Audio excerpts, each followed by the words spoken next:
জাতীয়তাবাদী দল বিএনপি আয়োজিত ইফতার মাহফিলে বক্তব্য রাখছেন বাকরঞ্জ উপজেলা জামায়াত ইসলামীর অফিস সম্পাদক জনাব গাজী মাওলানা নুরুল হক।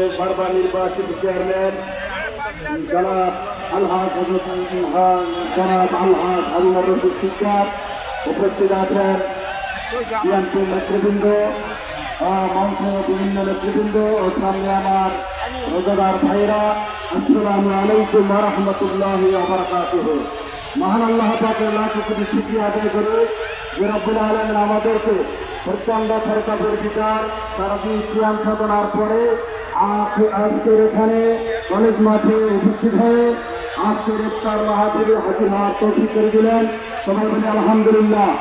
সম্মানিত মুসলমান, আজকের একটি পবিত্র মাহে রমজান।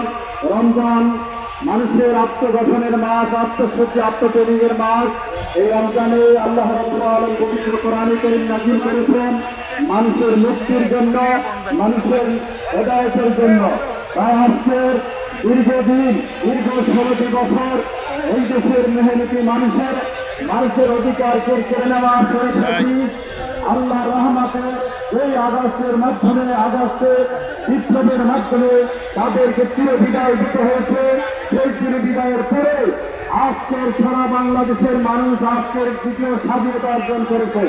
তাই আমরা নির্বিঘ্নে দীর্ঘ 16টি বছর এই সরকারি কলেজ, এই মাঠে বসে বিএনপি সহ কোনো দল আইনত মুক্ত বাতাসে প্রোগ্রাম